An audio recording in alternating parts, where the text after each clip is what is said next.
May the force be with you. Welcome to the second installment of the trilogy of Newton's law of motion. We are through with the first, which is law of inertia, and now we will discover and learn the second one, which is the law of acceleration. Our discussion will revolve in the big idea that an object accelerates when a net force acts on it. But before we dig deeper on this, let us review the definition of acceleration. Acceleration is the change in velocity, Vf minus Vi, or velocity final minus velocity initial, over time interval. And it is measured in meter per second squared. And what causes acceleration? Force. Definitely. Force is measured in newtons, or capital letter N. However, by just merely saying force may create a misunderstanding, and so let's clear it out. The force that causes an object to accelerate is what we referred to as unbalanced force. To explain this, let me give you an example. Suppose a football is lying on the ground, at rest.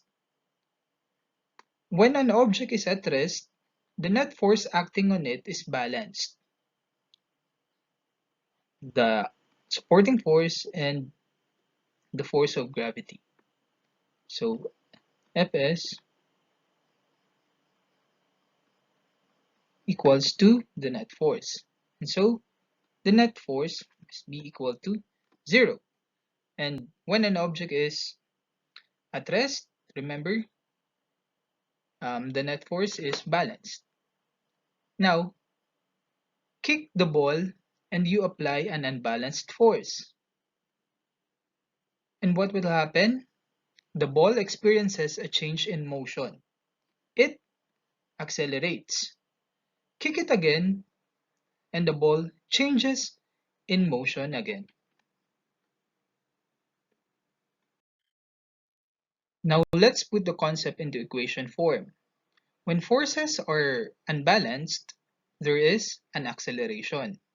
Acceleration is denoted by small letter a and measured in meter per second square. Acceleration is dependent on two quantities. The first one is the net force and the second one is the object's mass. The net force is denoted by F and has a unit of Newton or measured in Newton or capital letter N, while mass is denoted by small letter m and measured in kilograms. Now to put this into equation form, it is said that force, or I mean acceleration, is directly proportional to force, to the net force, which means when the net force increases, acceleration also increases. While on the other hand, acceleration is inversely proportional to object's mass, which means when mass is increased, acceleration decreases while keeping force constant. So we have here the equation A, acceleration is equal to force divided by mass, object's mass. Now let's reassemble the equation to form the second law of motion equation, which is the law of acceleration equation, which is F is equal to mass multiplied by acceleration. And so therefore, this one is the equation for the second law of motion. Okay, let's try to use the equation by solving this problem. Roberto and Laura are studying across from each other at a wide table. So let's try to draw that. Suppose Laura is here And Roberto's here. Laura slides a 2.2 kilogram book toward Roberto. If the net external force acting on the book is 2.6 Newton to the right, what is the book's acceleration? Now, to answer this problem, we need to determine first the given. So the first given is the object's mass or the book's mass, which is 2.2 kilogram, and the net force, which is 2.6 Newton. Now we are tasked to find the book's acceleration.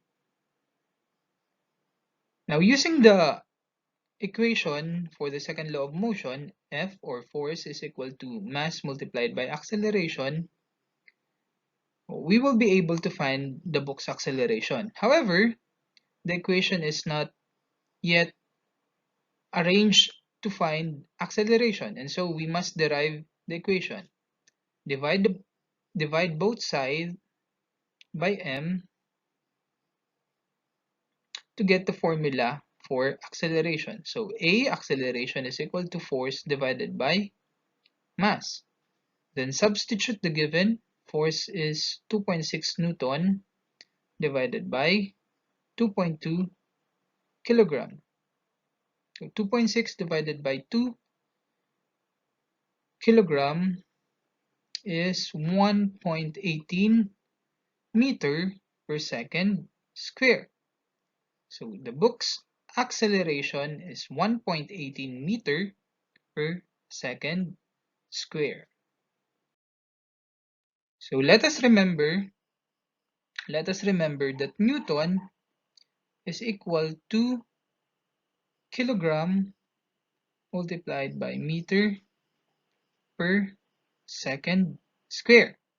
So when you divide Newton by kilogram, it is the same as if you are dividing kilogram meter per second square by kilogram. So cancel, cancel, and all that's left is meter per second square. Now try to answer this question. It's your turn now to try this problem. The problem goes like this.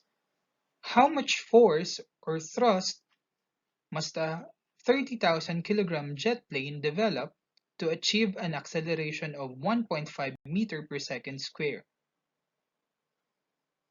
Using the equation from our discussion, try to get the correct answer for this problem. I am hoping that you will get it right. And so, may the force be with you. Ciao and thank you and good day.